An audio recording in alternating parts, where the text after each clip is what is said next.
Welcome to the 2025 Course Reveal podcast for the United States Adventure Racing National Championship. This is your host, Brian Gatens. With us on the call today, we have Nationals Coordinator Stephanie Ross and the Director of USARA, Michael Garrison, have joined us. They're going to walk us through the course. We appreciate everybody who has signed up for the Course Reveal podcast. This is being posted both on that feed as well as the main Dark Zone feed, so you can find us in both places. So Stephanie and Garrison, welcome to the show. Let's begin. Tell us about the course. Give us some of the data, some of the numbers, legs, all that sort of stuff. Go for it. Okay, so let's start at the very beginning, which is that racers know they are going to be getting on a bus and being bused to a remote start. So it's a point-to-point course. In other words, we're going to bus them about 45 minutes south of Bentonville, and they are going to start the course at Lake Weddington Recreation Area. This is a U.S. Forest Service property. Beautiful little lake, and we think it's going to be a gorgeous backdrop for the start of the race. Racers will get their maps and their course instructions when they get to Lake Weddington. So we're going to get them on buses early in the morning, around 6 a.m., get down to Lake Weddington a little before 7. And that's where they will get their maps and their course instructions. And that's when they'll really start to understand what lays in front of them for the next 30 hours. And so the maps will be pre-plotted. They won't have to plot anything. They'll just have to figure out their route and their time management and strategy for the race. And then they'll set off at 9 a.m. They'll start off on foot for a trekking leg around Lake Weddington, making their way north to the first transition area at Chamber Springs access area on the Illinois River. Northwest Arkansas is just a beautiful spot to be holding this race. And I'm sure that both you and Garrison, when you've done your research, have just seen what a beautiful area that is. So yes to Lake Weddington, yes to the Forest Service, but what a spot to hold nationals. And I just wanted to say that early in our conversation because we're really grateful for everybody who helped put that together.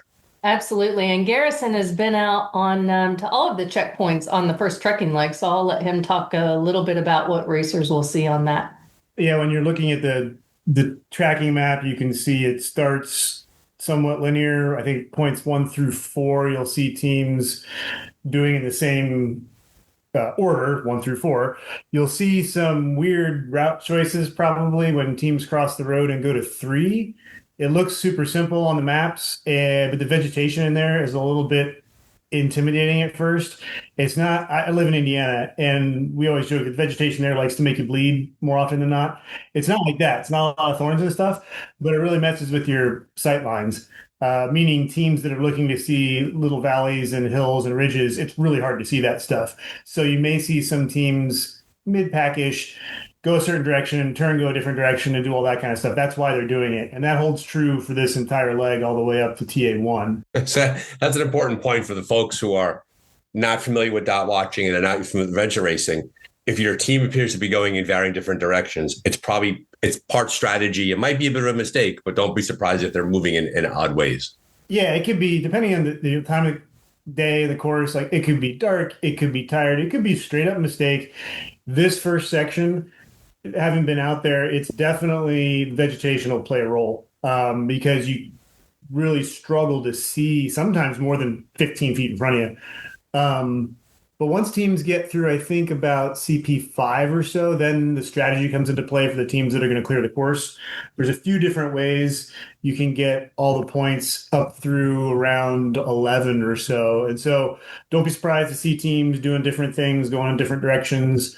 A lot of off-course travel. You can work the roads and trails depending on your confidence going off trail, but the fastest route through there is off trail largely. And yeah, I think you'll see the top teams move through pretty consistently, not make a lot of mistakes. But then earlier than normal, when you come down like the list of teams and like their navigation ability, I think you'll start seeing teams making some bobbles, and it's just because of all the vegetation in there. And again, you can move through it fine. I mean, I lost track of the number of times I looked up a month or so ago and thought, oh my gosh, we're not getting through that. And it was fine. Like you just had to walk slow and kind of pick your way through it. But it makes it tough to see stuff. And so if you're not as confident on the maps, it'll definitely slow you down a little bit. Interesting way to start the race by having that kind of a tackle right away, right? Because very often a lot of races start, the teams get spread out really quickly, get moving really fast. To your point, the route choice in there, the vegetation, all of those different options will play a role early in the race, especially for teams that will be looking to clear the entire course. For folks who are new to the sport, keep in mind that not every checkpoint is required. So therefore, if a team skips a checkpoint, that doesn't mean that they've lost the race. They just have not elected to go for that checkpoint and get the point that goes there. That's for the folks who are new to it.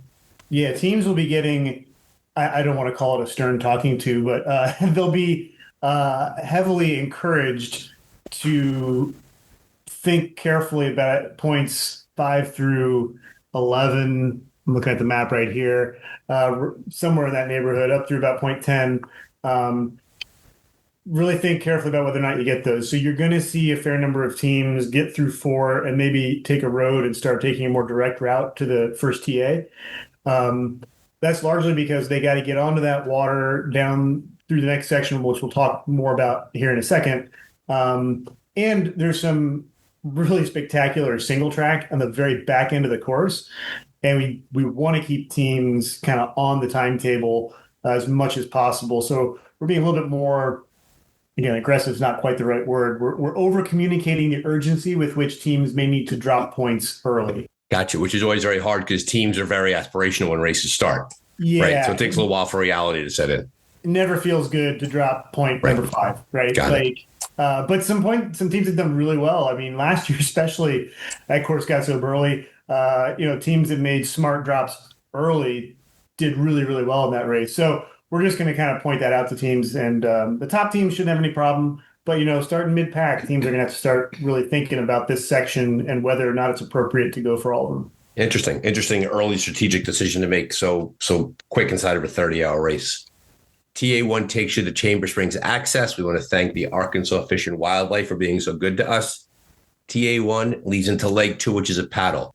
Yeah, so the paddle, you can think of it sort of in 2 parts. It's about 16 miles total for the entire paddle, broken up about half and half, about 7.5 miles and 8.5 miles for the 2 parts. So the first part of the paddle, down the Illinois River, you're going from Chamber Springs Access Area down to Siloam Springs Kayak Park. And this is the one and only hard cutoff in the race. So teams that make it to Siloam Springs Kayak Park by 4 p.m. will be able to punch that as a checkpoint and then continue paddling downstream for the second half of the paddle. Teams that don't make that cutoff will force them off the water at that point. So their bikes are going to be there at Siloam Springs Kayak Park. We're going to stage those the night before the race. And so teams that don't make the cutoff will pull off the water at Siloam Springs Kayak Park and hop on their bikes. Teams that do make the cutoff will then have the option to continue paddling. They will paddle down the second half to Woka Whitewater Park. And I should have mentioned the first leg, the team who clears that first trekking leg in the fastest time is going to win the Wizard of Oz award. So that's going to be sort of our special award that's to the team that has the fastest trekking time and nails the navigation on that first leg. So that's the Wizards of Oz award this year. And that's the Zamfelt Trek, I should also mention. They've sponsored that stage. And it may be that Team C some poison ivy on that stage. So there's a good reason that's the Zamfelt Trek. I have to tell you, if I was racing and if I saw that Zanfeld was sponsoring a trek, a section, I'd be very, very nervous about that. But the Poison Ivy company is sponsoring that. You're trying to send a message. I do want to point out, too, you mentioned that a hard cutoff of 4 o'clock. For those watching from around the country, the Northwest Arkansas, that area is on the central time zone. Central. So make certain you do the math in your head. If you're Eastern, Mountain, or Pacific, you have a sense of what the time is. Don't get those mixed up wrong. It's central time zone. Yeah. And so I mentioned that special award because this second half of the paddle from Siloam Springs to Woka Whitewater Park, the team with the fastest time along that leg, who also paddles through Woka Whitewater Park, will win our special paddle award. And that's going to be the Woka Paddle Award. And so Woka Whitewater Park at the end of the paddle is a really special, cool place. It's basically a manufactured whitewater park. So there are 8 different drops along the river. There's basically a dam on the Illinois River that redirects water through this constructed whitewater park. And so it's, mainly for playboats and people in little kayaks that surf on the waves. They also have tubing. So each drop or each rapid is for, different skill levels. So you can very easily portage the entire park. You can portage some of the rapids, run the other rapids, so there's really something there for sort of every skill level of whitewater paddler, or like I said, tubing. They've got tubes there for rent. So it's a really, really fun play spot for whitewater. For this race, the transition area is going to be at the takeout below all of the rapids. Teams will have the option to portage all of those. They just take out above the first drop and they portage their canoes to the other end of the whitewater park. It's fairly long. It would be a long portage, and they're going to be in big old heavy aluminum canoes. So definitely going to be faster if you can paddle through the whitewater and manage all of those drops. You're definitely going to be faster than a team who portages, but we wanted people to be able to paddle at their comfort level. So they've got that option, but they won't be in the running for the paddle award if they portage. So it's the team with the fastest time who navigates the rapids in their boat is going to win that Woka Whitewater Award. So we trek, we paddle, and then we go back to another trek, the NWA Land Trust Trek. Am I correct about that? That is leg number 3? Yeah, that's right. So teams who paddle down to Woka, at that point, they're going to take their boats off the water, and now they've got to trek back to Siloam Springs Kayak Park where their bikes are. And so there are checkpoints all along the Woka Trail. Woka Trail is a paved bike trail, and we'll talk about that here in a minute. There are also mountain bike trails all through this area that sort of weave in and out adjacent to that paved trail. So racers will be trekking along some of those single track mountain biking trails and just locating some checkpoints in roughly a linear fashion that gets them back to Siloam Springs Kayak Park where they pick their bikes up. Gotcha. So they'll pass their bikes on the water, finish up, give up their boats, and then it will trek back to where their bikes are. Hence why that 4:00 cutoff makes sense, because if it's 4:00, you're there, you just don't do the rest of the paddle. Your bike's already waiting for you. So that was the trek back there. So TA3 is the trek back to the Siloam Spring Kayak Park. And now we're back on the bike for leg 4. How long is this leg? Yeah, so leg 4 is going to be about 8 miles, assuming that they take that Woka trail, the paved trail. They do have the option because there's just one CP on this leg, and it's right at the intersection of the Woka trail. So if they go after that CP, it's about 8 miles, some of that on gravel road. They get to the Woka trail, which is a really fast, fun, paved bike trail for the first half or so. And then they've got to climb up out of that valley to get up to Siloam Springs. So that's about 8 miles. They can choose to drop that and just bike a beeline to Siloam Springs along some gravel roads. That would make it about a 5-mile bike. So Gotcha. I would expect most teams to try to pick that up because their maps will tell them that that's a paved bike trail. So that's probably going to look pretty inviting, I would hope. And then that gets them into Siloam Springs, and TA4 is actually in Siloam Springs Memorial Park. And it looks like leg 5 is a picture of. Tell us about that. Yeah, so they will come into Memorial Park at Siloam Springs, which is just a cupcake of a town. And I want to give a shout out to Parks and Rec there at Siloam Springs and Segan and the folks in the city clerk's office. They've been really great to work with, showing us some of the scenic spots in Siloam Springs. It's a beautiful little town. It's got Sager Creek that runs down the middle of it, and they've got these huge fountains in the creek and lots of little parks along the creek and trails, and they've got murals on the buildings in town, and it's just a really charming, charming little town. So a great place for spectators who want to go catch up with teams. is to head to Memorial Park in Siloam Springs. Plenty of places to eat, grab a drink while you wait for teams to come in. There's a little splash fountain really close to the Memorial Park where the TA is. So if you've got the kids with you, that'll be a really fun thing to do because I hear it's going to be hot.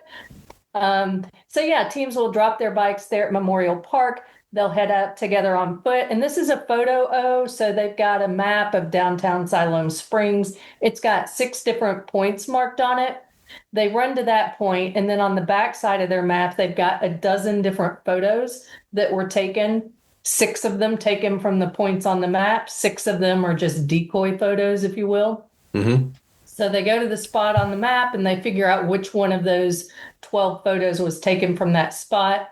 They write that letter on their map, and then they bring that back to Memorial Park to verify that they went to all 6 points, and then they get to punch that one. It's basically worth 1 CP. Right. It's just a fun way to get them around a great town. It's a it's picturesque. The town's been good to us. It's what time of day are you going to guess they're going to get there? Yeah, so they should be getting there between, say 4:30, 5 o'clock and 6:37 thereabouts. So I'd say, if you want to catch teams, the optimal time to be there is going to be, 5 to 7 p.m. Good. Yeah, it's real. Spectating is really difficult at this race. You get nice dinner, sit on the sidewalk, and get a burger while the teams go running by. So, Dad fans, get out there and go enjoy Siloam Springs. They've been so good to USARA. And for anybody who attempted to come out and follow the race last year, I think at this point we can guarantee that there will in fact be no hurricane attending this year's race. It'll be a little warm and very sunny, and that's about all the weather we got for you. That's a brave statement to make on Monday, September 8th at Garrison. We'll see. I know I'm putting it out there, but I feel pretty good about it. The universe has looked in your direction. Yeah, maybe. So the picture they're in Siloam Springs. They're getting a sense of it. They have the decoy photos they go through. They're then back and they get on their bike from Memorial Park to TA5. And this appears to be the University of Health and Performance, which is a gorgeous campus from what I've seen from our previous conversations. Tell us about the what's going on there and the Dirt Therapy Project. Yeah, this is where the Garmin navigation relay is. I just actually put these points out a few hours ago. I had the good fortune of running into a few of the folks that work there. And UHP for 4 years now has been doing education programs for former military, current and former military. So basically, anybody that's served at any time, whether they're currently active or have been retired from the military for 25 years, can come to this facility and get training in a number of different areas. They're focused on wellness and fitness right now. They're working on culinary. And the gentleman I talked to today, he said they're looking at trades and stuff like that in the future as the programs continue to grow. So it's a really cool facility. It's a beautiful piece of land, and they're doing some really cool stuff there. They actually have a program, I think he said it's a 3-week program that's starting today. So there will be people there, former military, participating in the program, one of their programs while we're there. Most of them will probably be asleep while we're there. The early teams will get there at 8 or 9-ish, depending on how things roll during the day. And then the spread from that point on will start getting pretty big. Could be into the wee hours of the morning. But there's 6 points out on the campus, and the teams, for those people that aren't as familiar, venture racing, your team stays together the whole time. So in this race, you got teams of 3, and everybody's staying within 100 feet of each other for the entire race. This will be an exception to that. We're making them split up and each do a land navigation with just map and compass by themselves individually. So there's a 1-point course. Is it at 3 points? Yeah, 3-point course and a 6-point course. And so I think our team's allowed to do those in any order, or yeah. So there could be some strategy because teams can, they can watch their teammate on the O course, on the nav course, on a screen we'll have in TA. So they have to exchange the tracker. So the person who goes out takes the tracker. Yep, exactly. Okay. So, and they have to go out individually. Correct. They're on their own, map and compass. Wow. It'll be dark for pretty much everybody, I think. Top teams, if they have an amazing day, may get there like right before dark. But so yeah, you can watch your teammate out there for better or worse. If they're doing well, you can feel great. If you see them running off in the wrong direction, you just sit there. There's nothing you can do about it. But the strategy comes into play if you've got somebody in the team who's not a great navigator. You can have your good navigator go out first and do all 6 points, and then come back and maybe try and coach the person who has to go out and get 1 point, because it's 6 points. So the person doing the 6 point course will get all six, and then the person doing the 3 point gets three of those six. So there is overlap there, and the team and the racers that are doing the shorter courses are getting points that are all included on the long course. So part of the relay challenge for situations, races like this, is that strategy of kind of like, how you want to do it. Plus, then you got rest time. If somebody comes in and they're cooked for whatever reason, it's going to be hot. They may want to sit down and rest first before they go out. And then there is most people that are following probably won't be aware of this. There was a race director that, however many years ago, I'm not sure, she accidentally started the tradition of the chuck wagon TA. Race director Stephanie Ross, she's sitting right next to me, where a bunch of food was available to racers at a race back in Kentucky years ago to purchase with their credit from their rooms. So, and it was such a hit. The idea of the chuck wagon TA has kind of carried on into many races since then. So this is the TA that we're going to be doing that. Teams will be able to grab some hot food, and the folks at UHP, University of Health Performance, are going to help us out with that. The racers that aren't out on the relay will have a chance to refuel off the clock, so to speak. And then once it's optional if they do all three, I suppose. Each course is worth 1 point, right? So you'll see, as with most things, the top teams will get all three courses. And then you may start seeing some strategy choices after that. But yeah, teams will have an opportunity to run around a pretty cool piece of property, get some hot food, put their feet up for a second before they take off out of there. I think for the folks at home who are following along, what's nice about this is the structure of that transition area of that leg, and what's going on there with the chuck wagon means that I know that the media team is going to descend upon that area, because we're going to have so many racers who are going to be there waiting for their teammates, interviews, feedback, thoughts. There's a lot of us on the course. I'll be out there with Mary Foster. It's a really good place to get a sense of where the teams are. And we're going to spend some significant amount of time at that leg, at that chuck wagon, because we want to be able to speak with the teams and get their experience so far. So I just want to, Phil, so folks who are watching at home, when you see your team approaching that TA, there's a pretty good chance that you're going to get a little glimpse of them on the media that we're going to put out during the race. So a little tip there as we have that. I think that's, from a strategy perspective, not every team has strong navigators, right? Present company included. So it'll be interesting to see how that makes or breaks some people's races, because some folks might just have a really hard time during that. So it's an interesting twist to have in a national championship. Yeah, and a little psychological piece, it'll be interesting to watch how teams respond. That first trek, like I said, there's a decent amount of vegetation. It's pretty physical, not a ton of vertical, but it's like punchy little hills. The forest and the land at UHP is awesome. Like, the worst vegetation there is just some high grass. And then when you're in the woods, they're wide open. So it's really beautiful. So hopefully teams don't get in their heads about getting off and doing some land nav. Right. They get too freaked out. Play on. Right. I just want to give a little credit to Garmin real quick, Steph, before we go with you, that Garmin has donated some watches for this leg. There's a prize attached to that? So Garmin has donated 3 Enduro 3 watches. They're not attached to that leg particularly. We're just going to give those watches out as door prizes at the end. But yeah, Garmin is sponsoring this particular leg. I wanted to say for the beginner friendly, the 1 point course, we located that checkpoint basically on Spavinaw Creek, which is this beautiful creek that runs through the property. It's so nice. The TA is in this culinary center that sits on this bluff above Spavinaw Creek.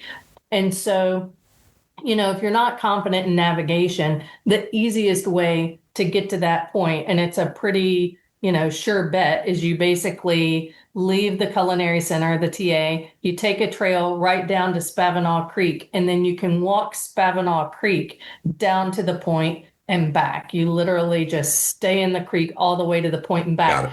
it. So, we made it super simple because we recognize not everybody, has navigation as their strength. But that walk down Spavinaw Creek, I really hope everyone stays in the creek. You have the option because the creek kind of meanders. And so it's going to be really tempting, especially for your good navigators, doing all 6 points for sure. They're going to want to just cut across the field because that's the straight line. Right. But the creek walk is beautiful. It's refreshing. It comes up to, your thighs in places, but for the most part, It's dry. Oh, is it really dry now? Yeah, it's dry. Well, there you It's go. dry today. I was out there and I wish I'd taken some video. Parts of it are completely dry, which means it's a creek bed walk, which again can be fast, but it's rocks, so it's not super, super fast. And I got to there's 2 points on the creek, and I was at one point following some water and it just disappeared. Like literally the water just seeped into the rocks and disappeared. I'd never seen a creek do something quite like that before. So yeah, water's a little bit lower than it was in the spring when you're out here. So the good news is you mentioned how great the weather's going to be there, Garrison. So there's going to be 6 inches of water. Rain's going to land to be water up to our hips at the race. Well, you said that, so I'm putting that on you, man. Good. So to your point there, Stephanie, is that a very thoughtful placement for that checkpoint for the beginner. They get to enjoy the beauty of that area, the bluff that overlooks it. They go down to that creek, and you hope that that's the choice that they take from a navigation perspective.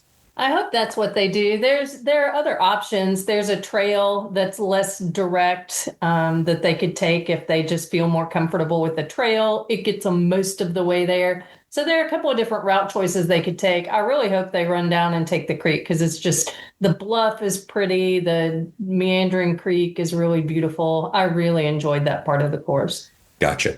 And so it sounds like teams will be there for a while with all the different machinations of getting in and getting out and the individual parts there. Then they go out on leg 8, which is the squirt cycling bike leg. Now that's from UHP to TA6, the Highlands TA. Tell us a bit about that leg of the race. Yeah, this is an interesting one. I was down here a month or so ago with Andre, and we drove it all the iterations you could do. And there's basically 2 routes, a northern route and a southern route from the TA up to the one checkpoint on the way to TA6. And depending on how an individual team looks at the map and what stands out to them first, they may not fully realize that there's 2 options. The northern route is a little bit flatter. The gravel's a little bit nicer, although you don't know that from looking at the map, but it's longer by, I forget how far, a couple miles, maybe 3 at the most. So it's a little bit longer. The lower route is a little windier, just a little bit more climb, a little bit chunkier gravel. And it was the one that stood out to me first. And then when we drove both of them, I was like, oh man, that's not as obvious as a good option. And then the more we looked at the maps, we realized like, yeah, this northern route looks pretty good. So you should see some teams taking a split of those 2 options on those bike legs. And the southern route is pretty beautiful. It's a nice ride through rural Arkansas out in the forest and stuff like that. So it'll be interesting to see what teams choose to do there. Gotcha. Route choice is always fun to see during a race, and it appears that there's a fair amount of route choice throughout this entire race that teams will have to make those decisions. So they then get to the TA6, which is the Highlands TA, which is described as a dirt spot on the side of the road in the middle of nowhere. That's TA6, and they're ready for a trek. Otherwise known as the seed tick TA. Yeah, this trek brought to you by most of the seed ticks in the state of Arkansas. At least that was our experience a month ago. Andre and I, it's the Tansy Navigation Highlands Trek. Mark Latanzi and his company, they're the real sponsors. But we've been telling teams to take the seed tick situation seriously, permethrin their clothes, put on some bug spray and stuff like that. I hope they're taking us seriously at this point. By the time everybody's listening to this, if they didn't, too late. Right. Sorry. Tough luck, guys. But Andre and I, when we vetted it, did not take the proper steps, which involves treating your clothes with something and then putting stuff on your skin. And we got really beat up. Like I had hundreds of bites on me that I'm still just now getting over. Today I was out there setting points and I did all the right things and I seem to be totally fine. Good. So we've told teams what to do and how to be prepared for it. Hopefully they heeded our advice. This section, it's fairly straightforward as far as strategy. You've got 5 points. You can do kind of a clockwise loop or a counterclockwise loop. You can work some roads and trails when hitting those points. It's not quite as burly vegetation wise as the opening trek, but definitely more physical than like the UHP nav relay. So it's really going to be about, I think, being sharp, and everybody in the top half, I think, of the race is going to be doing the dark. Yeah. Yeah. Which is always, it's one of those things where the top teams are probably not going to put a gap into their competitors by crushing this leg, but if they fall asleep at the wheel and make a bobble, they could cost themselves some time. Got it. Okay. And this is stage 9 out of 10. So at this point, fatigue is beginning to set in pretty heavily, along with all of the work they've done so far to get to this point. Yep, for sure. So, and I think, we expect, last night we were talking 10, 11, 12 teams probably to clear the course. So that's the number of teams you can expect to see going out and getting all of these points. After that, you're going to see teams, even if they have time, to your point, they're tired, right? They may decide we don't want to do anything else on our feet. There's 2 points that are really close to the TA that you can see on the map. The tracking map there. You may probably see some teams get one or both of those and then say, all right, yeah, we're good. We're going to keep moving. Or you may see some teams pop into that TA. You may see their dot stop for 5-10 minutes and then roll on out of there again. So we'll see what teams decide to do there. Well, because to your point, now they go into the final stage of the race, which is the Discovery Bella Vista bike stage, which are actually these I learned this in the work that we've done, the research we've done here, is that like Little Sugar, the back 40 of Blowing Springs, those are actually in Bella Vista, not in Bentonville. I didn't realize that those in the town of Bella Vista. And the teams have to make their way through that bike stage to get to the finish line. Do you think a lot of them, when they get to TA6 and they're on leg 9, all they see is that bike in front of them, and therefore they can begin to push themselves quickly through that stage because they want to wrap the race up on that bike? Well, one thing that this trekking leg, the Highlands trekking leg, does give teams is a little break from the bike, because when they leave Siloam Springs, it's about a 19.5-mile bike ride to get to UHP, where they do the Garmin relay trek. Right. And, that'll be a pretty good break. And then from there to get to this next TA6, it's nearly 22 miles of riding to get to this TA6. Gotcha. So it'll be so quick to keep riding. Yeah. It's going to be a lot of miles on the bike still in front of them. So, teams are definitely going to want to get a little break from the saddle for a little while. So I feel like some teams may do a little more trekking than they might have otherwise, just to give themselves a little bit of a break. Gotcha. And the real driver is going to be time, obviously. If they're up against the 30 hours, they have to get going, so be it. But you're thinking that teams will make good use of that. How long is the bike, that leg 10, when they're done with leg 9, the trekking with Tansy Navigation, who helped out there, getting to the finish line, which is the top of the Ledger in Bentonville? What's the distance up for that bike? So if they go through the Bella Vista course, there are ways that you could get directly from TA6 to the finish, but assuming they go to the start and the end of the Dog Bones course, it's about 7 miles to the start of the Dog Bones course. Right. And then from the end of the Dog Bones course to the finish is another 6 miles. So about 13 miles, not including the Dog Bones. Got it. Teams could bike as much as 32 miles of single track on the Dog Bones course if they wanted to clear all of the How beautiful is that? Holy cow. Yeah. And teams who want to just move directly sort of in the straightest line they can through the Dog Bones and pick up maybe 1 pair, maybe 2 pair, they're going to be doing something more like, was it 13 miles? 12. Yeah. The direct route, it takes them right through one of the Dog Bones. And it's pretty obvious when you look at the map, this is the best way through is 12 miles. Something to keep in mind, and again, people watching the race will have been seeing teams moving pretty quickly on their bikes for 24 hours or so now, a little bit less than that. They're going to slow down on this. The single track's amazing, super well maintained, Right. It's phenomenal beautiful. trails. Yeah. There's not any like huge climbs like last year. Teams had this huge climb to the finish on their bikes, but it is absolutely death by a thousand paper cuts. It is punchy hills, and they're steep punchy hills. So when Andre and I vetted it a month ago, we pushed pretty hard. I would say we were, top 15, 20 teams speed. We didn't stop. And we were doing about 8 miles an hour moving top speed on the trails. Right. Okay. So that's for 12 miles. That's still an hour and a half for a pretty fast team minimum just to get through there. Right. So you think about mid-pack teams that are tired, they're going to be 5 miles an hour, 4 miles an hour. Got it. They're still looking at a 3 mile chunk of work that's pretty physical to get through that single track, just to like the bare minimum to get through there. So that's why we were talking about earlier on, like making sure like this is the crown jewel of Arkansas is the single track.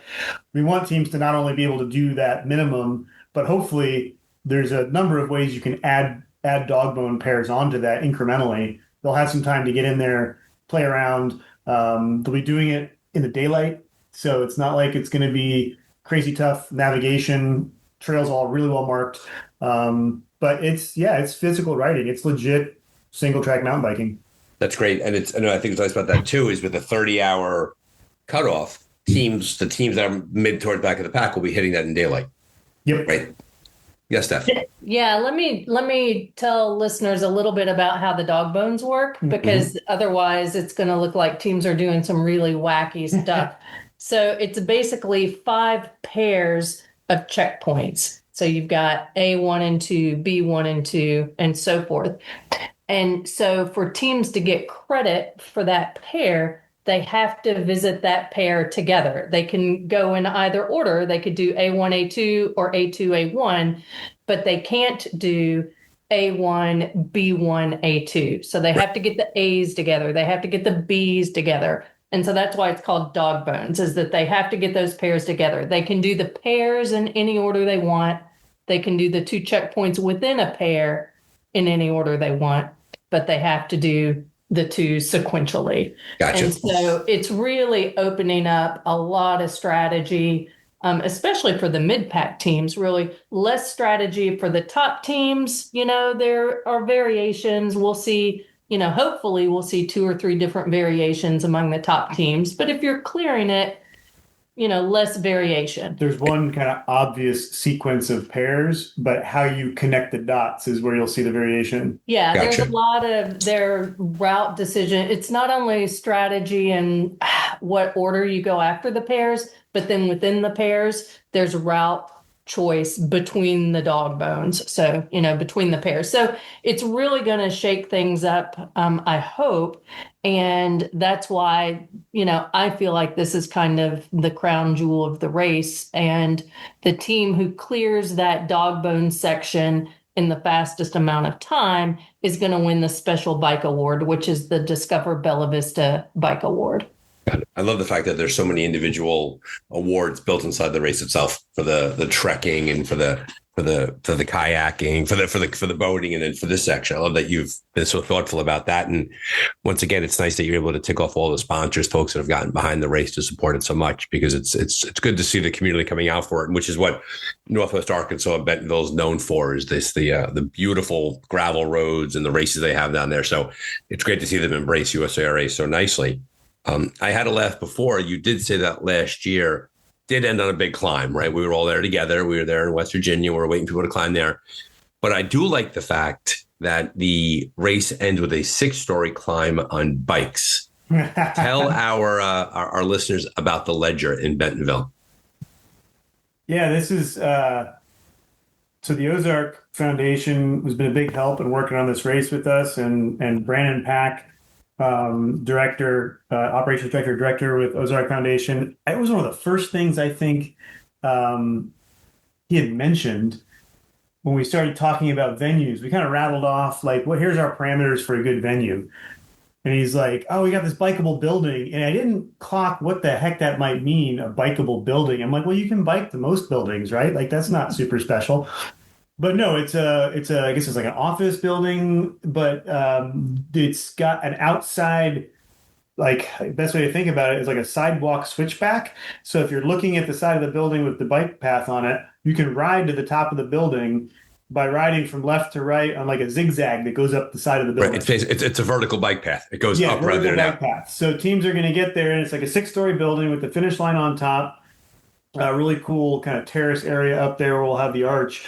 But one last little kick in the teeth, climbing wise, not as bad as last year, but No. yeah, they got to climb 6 stories of bike path to get to the top. And I really hope we have like 2 teams rolling together and decide that's where they're going to duke it out, because that'd be pretty fun to watch. But It's going to be amazing.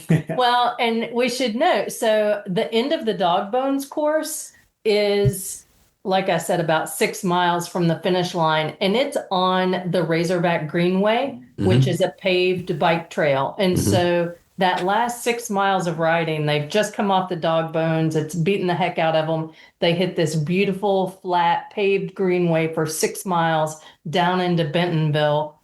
Feels great. Now they get to do the climb up 6 stories. Will they know? Top of Ledger. So here's the question. Will they know that the climb is waiting for them? Or when they get to the building, do they then realize they have to go up 6 stories? No, they know. They know it's on top. Okay. They know it's on top. So they're going to have that 6 miles of flat pavement to think about that climb and get themselves sort of psyched up and ready. And if people want to see it, we may have an image on our the USARA website. I'm not sure, but if you just do a search for the Ledger Bentonville, like they've got a website for it, and they have a nice little flyover. You can see what teams will be riding up to get to the top. Yeah, it's a great finish line. First bikeable building. There's one other now, so they can't claim to be the only, but they were the first bikeable building. And we got to give a shout out to Visit Bentonville, whose support of the race really made it possible for us to be able to have Ledger as our venue. And it's cool because when you ride up the ramps along the outside of the building, there's some artwork, and it's going to sound weird, but you just got to go online and look at the pictures. But they're basically insects that are all native insects to Northwest Arkansas, and they're carrying these jewels. And so they sort of line the path there. It's the artwork on the ramps. As you cycle up, you're sort of following these insects to the top. And when you get to the very top, all of these jewels are laid out, and they spell out the phrase, "Now is better." And that's exactly where the finish line is going to be, which I just think is very cool. What wonderful thing. And you mentioned Visit Bentonville. What I want to do is we're gonna wrap up here in a second. We're pushing 45 minutes or so. But I do have a list of all the sponsors who've gotten behind the race. So with your permission, I'm going to go through that list. And I want to just mention them all out loud who we have here. We want to recognize the Ozark Foundation, Visit Bentonville, Bella Vista, Arkansas, Siloam Springs, Arkansas, the Northwest Arkansas Land Trust, Woka Whitewater Park, the U.S. Forest Service, Arkansas Fish and Wildlife, University of Health and Performance, University of Arkansas Medical School, the Adventure Race World Series, the Women of AR, Leave No Trace, Garmin, Squirt Cycling Products, Zanfell, Soil Racing, Honey Stinger, Coca-Cola of the Ozarks, Molson Coors, and of course our media and tracking partners who bring the race out to the world, Enable Tracking, AR Insider, AR Dot Watch, and the Dark Zone Adventure Racing Podcast. So I just want to make certain it would be I wanted to make it a point to call out all those people who've gotten behind the national championship and have really worked hard to bring a wonderful year-end experience to everybody. Before we wrap it up here, are there any final thoughts that you want to leave our listeners with about the course itself, what they should expect, and what the experience should be for the racers out there? Yeah, I mean, I think people who have followed teams in the past, I mentioned this briefly, they're used to seeing maybe 3 teams get all the points on the course. I do think we're going to see a little bit higher finish rate this year, knock on wood. I don't want to jinx us, but I mean, we designed it that way on purpose because we do want as many teams as possible to get to experience as much as possible of that single track at the end. And having done a 30-mile day on Arkansas single track for fun, like that's a good day. Like I'm done. I'm ready to sit down and have a drink and eat some food. So putting that at the end of the race will be impressive for those teams that can push through and clear that whole section. Stephanie, we'll give you the last word. I said early on when we did a podcast earlier this year that I felt like the word for this year's nationals was going to be fun. And, I continue to feel that way. Like I feel like this is a course that teams can really have fun on. There's a lot of biking, there's some distance that you're just going to have to cover to get back to Bentonville. But, we've tried to create a good mix. There are a lot of different legs, so people will be transitioning a lot, which to me always makes it feel less physical. I really hope that teams have fun. I hope they enjoy the whitewater, enjoy the run around Siloam Springs, some of the unique things that really you can only find those things here in Northwest Arkansas. And so we're really excited that we've been able to find those special places with the help of our partners and show them to racers. So we're super excited.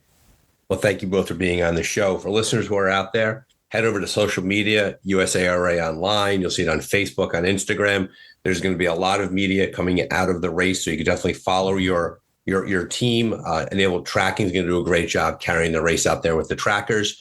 I will say one thing here. Trackers sometimes are a little bit spotty, so don't get too worked up if your team doesn't appear to be moving.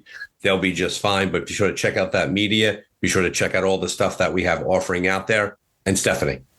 Yeah, I was just going to say, so I probably shouldn't say this, but we are going to have a pretty high ping rate on the cell phone trackers this year. We've got good coverage. So hopefully we'll have, pretty good coverage and people will be able to see their teams. But I wanted to say we are going to have volunteers who are dedicated to reading trail mail to racers and the TAs. So encourage people to go to the tracking website, look for the little envelope that allows them to send trail mail to their teams and make sure they put that up there, because we're going to try to do our best to make sure that teams get that during the race. And it's super encouraging when you're starting to feel a little low to get a little shout out from home. On that same note, folks who are watching from home, feel free to make comments, feel free to add on social media, put your questions in there, and if we can, we'll answer them during the course of our broadcasts. So once again, folks, thanks for listening. Garris and Stephanie, thanks for all the work that you've done on behalf of USARA, and we will see all of you at the National Championship online and in person. Thank you, everybody.